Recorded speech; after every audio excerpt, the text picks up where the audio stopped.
Buenos días, el tema que vamos a ver es cáncer de cuello uterino. Bueno, hablando algo de la epidemiología, la cuarta neoplasia en mujeres más frecuente a nivel mundial. La incidencia es de 528.000 casos nuevos por año y la mortalidad de 265.000 casos por año. En Bolivia representa la neoplasia más frecuente, tanto en incidencia, mortalidad y 5 años de prevalencia. El 99.9% de todos los cánceres de cuello uterinos pues están originados por este virus, por el virus del VPH. En 1970, el doctor Harald Hausen es el que describe este virus que pertenece a la familia Papillomyvidae. Es un virus de tamaño pequeño, mide aproximadamente de 45 a 55 milímetros de diámetro, tiene una estructura icosaédrica. Posee 72 capsómeros, tiene una doble cadena de ADN o es una doble cadena de ADN circular, tiene una amplia distribución y tiene un tropismo especial por el epitelio, ya sea piel o mucosas. Los subtipos de VPH son estos, los podemos dividir en dos grandes grupos. Tenemos los tipos de alto riesgo llamados oncogénicos, los tipos de bajo riesgo los no oncogénicos. Entre los de alto riesgo tenemos como los mayores representantes o los más frecuentes el 16 y el 18, los tipos de bajo riesgo el 6 y el 11. Respecto a la asociación de VPH y cáncer, como habíamos dicho, el 99.9% de los cánceres de cuello uterino están ligados a este virus, al virus del VPH. El 65% de los cánceres de vagina y de cabeza y cuello están ligados a este virus.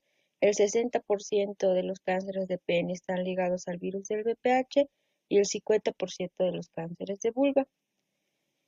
Este virus tiene dos zonas principales, una que es la EP, que se llama promotor temprano, y otra la LP, que es el promotor tardío. En la región del promotor temprano tenemos estas proteínas virales, que son las más importantes para la carcinogénesis, que es la E6, la E7, ya que estas están o hacen que la célula se inmortalice, tanto degradando el P53, activando las ciclinas E y A y degradando al RB. ¿Cuáles son los factores de riesgo para padecer el cáncer de cuello uterino?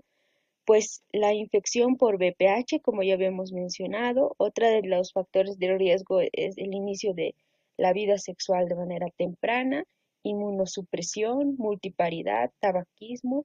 Los factores nutricionales también están ligados al cáncer de cuello uterino y el uso de anticonceptivos orales. Otros factores de riesgo son el tabaquismo, las múltiples parejas sexuales, pacientes que nunca se han realizado una prueba de Papa Nicolau tienen mayor riesgo de padecer este tipo de cáncer y el parto antes de los 18 años. Respecto al tamizaje, pues lo realizamos con la prueba de Papa Nicolau, que es la citología cervical, que tiene una sensibilidad del 30 al 87% y una especificidad del 86 al 100%, pero puede llegar a tener falsos negativos de un 25 a un 50%. Aparte del Papa Nicolau, pues se puede hacer la detección de VPH. Esta detección se la puede hacer tanto por diagnóstico morfológico, por detección de proteínas o por detección de secuencias genómicas. Cuando digo diagnóstico morfológico, pues me refiero a la presencia de coilocitos. La detección de proteínas del VPH se la puede hacer por pruebas de inmunohistoquimia y la detección de secuencias genómicas la realizamos con técnicas de biología molecular, como ser la de hibridación in situ, la reacción de cadena de polimerasa y la captura de híbridos, que es la más pues, usada y expandida en nuestro medio.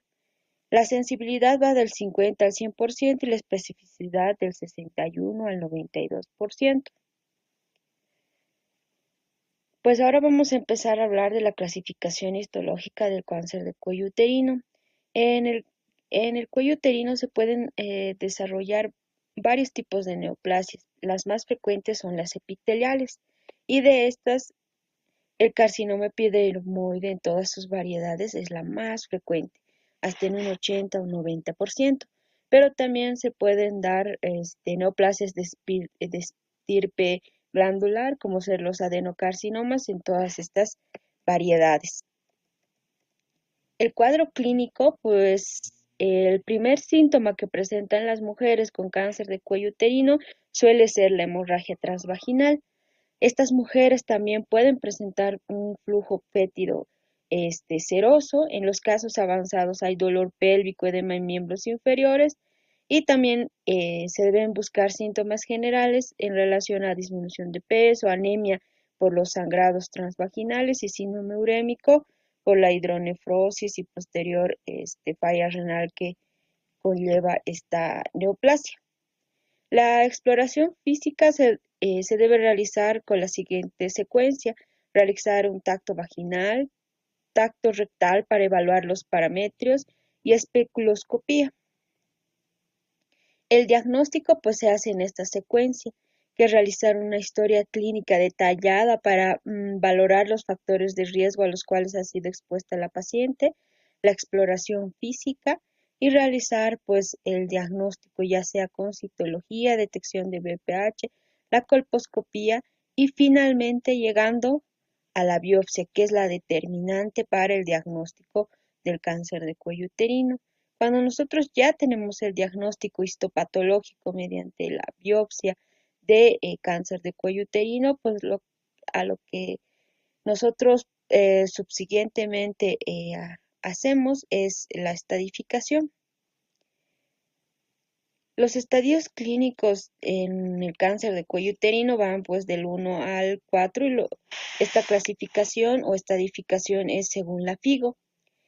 El estadio 1 se divide en 1 y en 1A y en 1B. El 1A a su vez se divide en 1A1 y en 1A2. El 1A1 es un tumor de 3 milímetros o menos de profundidad y de 7 milímetros o menos de extensión. El 1A2 es un tumor de más de 3 milímetros, pero menos de 5 milímetros de profundidad y 7 milímetros o menos de extensión. El estadio 1B es un tumor que está confinado al cuello uterino, como podemos ver en las gráficas. El 1B1 es una lesión de 4 centímetros o menos y el 1B2 es una lesión mayor de 4 centímetros. El estadio 2A a su vez se divide en 2A1 y en 2A2. El 2A1 es una lesión de 4 centímetros o menos, pero esta ya no solo está confinada en el cérvix, puede llegar a vagina o a invadir tejidos circundantes. Y el estadio 2A2 es una lesión mayor a 4 centímetros. El estadio 2B es una lesión que ya llega al parametrio, pero sin llegar a la pared pélvica. El estadio 3A es un estadio que va a llegar hasta el tercio inferior de la vagina. El estadio 3B es un tumor que ya ha llegado igual al parametrio, pero ya llega a la pared pélvica. O es un tumor que ya está causando obstrucción ureteral con consecuente hidronefrosis. El estadio 4 a su vez se divide en 4A y 4B. El 4A se da cuando hay invasión del tumor a vejiga o a recto, como podemos ver en la gráfica, y el 4B cuando ya hay metástasis a distancia. Puede ser metástasis a pulmón, hueso, etc. El abordaje inicial pues lo realizamos con la historia clínica, el examen físico, pedimos biometría hemática, PFH, química sanguínea. La patología es determinante, ya puede ser una biopsia o cono, y posteriormente realizamos los estudios de extensión que pueden ser una radiografía de tórax y un TAC de abdomen y pelvis o un PET-CT y en algunos casos seleccionados una resonancia magnética de pelvis. Posteriormente se realiza la cistoscopía o la proctoscopía, esto para ver si hay invasión de vejiga o recto. El tratamiento, el tratamiento pues es quirúrgico hasta el estadio 1B1. Posteriormente, el tratamiento es quimioterapia más radioterapia seguidas de braquiterapia.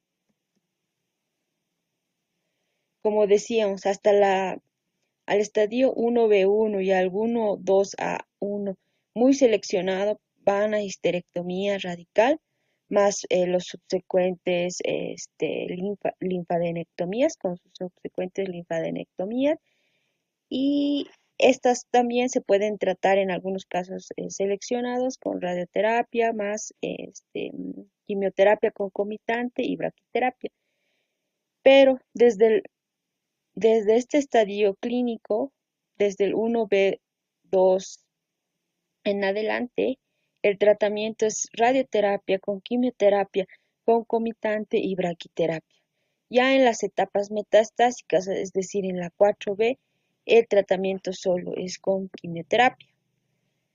Como habíamos dicho, ¿no? Hasta un estadio 1B1 puede ser quirúrgico y pues los tipos de histerectomías van desde el tipo 1 hasta el tipo 5, que son la extrafacial, la radical modificada y todas las radicales.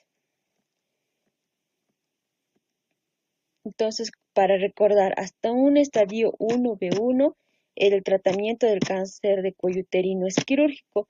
Más allá, otros estadios más avanzados deben ser tratados con quimioterapia, radioterapia, concomitante, o sea, juntas, seguidas de braquiterapia. Y a los estadios clínicos metastásicos se tratan con solo quimioterapia y posteriormente se evalúa si va a requerir radioterapia o no. La mayoría de estas pacientes tienen recurrencias locales. En estas pacientes se valora si ha recibido radioterapia previa o no ha recibido radioterapia previa. Si no ha recibido radioterapia previa, se puede considerar la resección y posteriormente llevar a radioterapia, braquiterapia más quimioterapia. Y si ya ha recibido radioterapia previa y la enfermedad es central, la paciente puede ser llevada a una exenteración. Y si la enfermedad no es central, pues se puede considerar algún tipo especial de radioterapia o quimioterapia nada más.